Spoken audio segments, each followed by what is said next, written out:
আমার কবরে আপনারা একটু যাবেন, তো যাবেন, তো যাবেন। আমার চিতা বা কফিন যে যে ধর্মাবলম্বী তো যাবেন।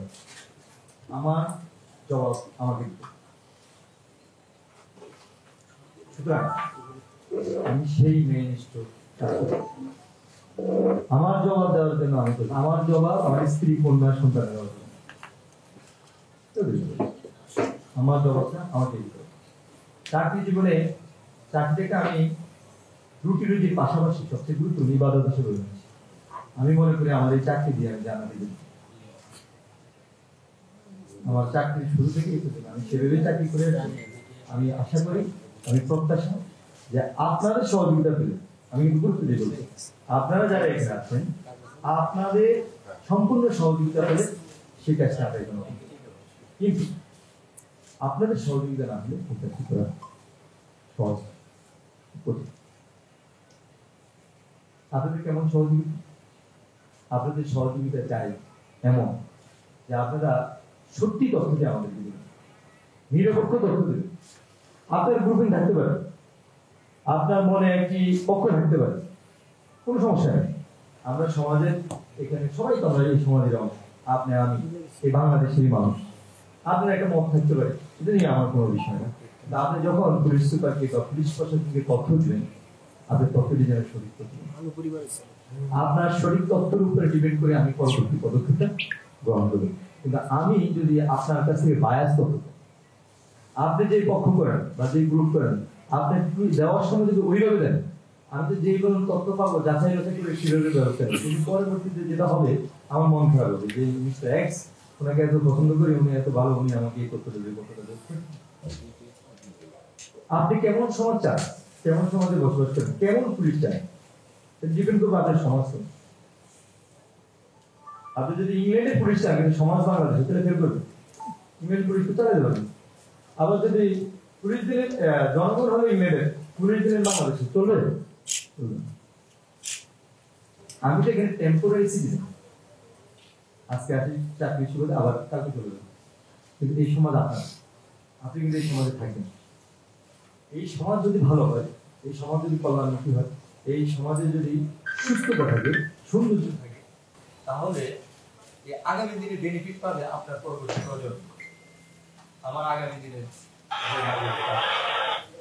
এই সমাজ ভালো থাকে, তারাও ভালো থাকে। সুতরাং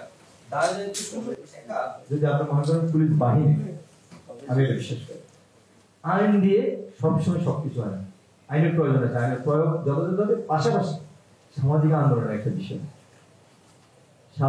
সাথে সাথে এই যে আপনারা যারা কলম সৈনিক আছেন, এদের বিশাল বড় ভূমিকা, সবচেয়ে বেশি বড় ভূমিকা পালন করেন আপনারা যারা আমাদের প্রিয় বন্ধু সাংবাদিক। আপনাদের হাত ধরে কিন্তু পরিবর্তন সম্ভব। আমি একটা মেসেজ দিলে আমার পুলিশের লোকজন জানে, এর বাইরে লোক জানেন জানেন না। আপনার একটা মেসেজ সারা বাংলাদেশ, সারা বিশ্ব জানে, একটা সেকেন্ডের লোক অসীম ক্ষমতার মালিক।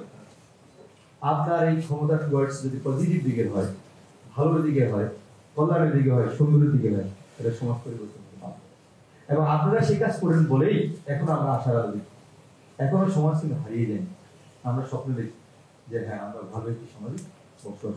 আমরা আপনাদেরকে ডেটথিং ভাষায় বলতে চাই, আমাদের কাছে যে তথ্য আছে যাচাই বাছাই করে আমরা 100% সততার সাথে আমরা সঠিক দায়িত্ব পালন করবো। আমরা ন্যায় প্রতিষ্ঠার ক্ষেত্রে কে কি, কার রং কালো, কার রং সাদা, এটা আমাদের বিবেচনা বিষয়। কুস্তিকের ভয় আমি মাসুক করি না। আজকে যদি কুস্তি হয়ে যায়, এখান থেকে উঠে চলে যাবো, বাসায় যাবো। একটা ব্যাগ আছে আমাদের, অন্য একটা লাগেজ, তেমন কোনো জিনিসপত্র নেই। এটাও বলেছি যে যেহেতু আপনার গাড়ির মালিক থাকতে পারে, আপনার সমাজে যশোরের গাড়ি তুলবো, খুলনার গাড়ি তুলে চলে যাবে, যেন বলতে না পারে যে এই গ্রুপ করতে পারে, এই গল্প করে ওই গাড়ি তুলবে।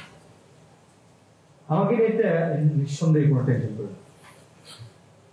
আমি এরকমই, এবং আমার এটা নিয়ে আমাকে এখানে থাকতে হবে, চাকরি করতে হবে, এই ধরনের প্রত্যাশা অভিপ্রায় আমার না। তবে হ্যাঁ, আপনাদের এখানে যেটা উপস্থিত হয়েছে, আমি এসেছি, আমি আপনার সাথে কাজ করতে চাই। এটা শুধুমাত্র সম্ভব আপনারা যদি সহযোগিতা করেন। আমি বারবার বলি, আপনাদের ভালোবাসা থাকলে আপনাদের সহযোগিতা থাকলে অনেক কঠিন কাজ অনেক সহজ হয়ে যাবে। হ্যাঁ, বলতে পারেন যে অনেক কিছু আমরা বলতে পারি না, অনেক কিছু করতে পারি না, আমাদের সীমাবদ্ধতা। কোথায় কে কি করে না করে এরা তো অন্য এলাকার লোক, এই এলাকার লোক। আপনার আমার পরিচিত না হতে পারে, আপনাদের অনেকের জানাশোনা, আপনারা আপনাদের পেশাদারিত্বের কারণে, চাকরির কারণে, হাউজের কারণে অনেক সময় অনেক কিছু বলতে পারে না। আমি আপনাদেরকে এই কথাও বলতে চাই, আপনার পরিচয় গোপন থাকবে থাকবে থাকবে।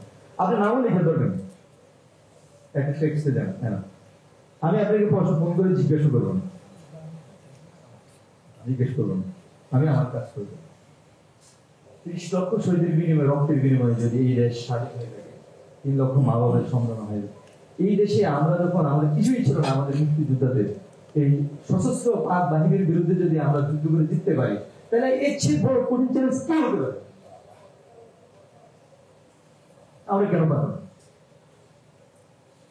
কৃষকের কারা? কিশোর এই ছেলেরা কারা? আমার ভাই, আপনার ভাই, আমার সন্তান, আমার ভাতিজা, আমাদের জাতি শুধু এই সমাজের অংশ। আমার না হোক, আপনার ভাইয়ের, আপনার ভাইয়ের, আপনার চাচাতো ভাই, আপনার কাজী।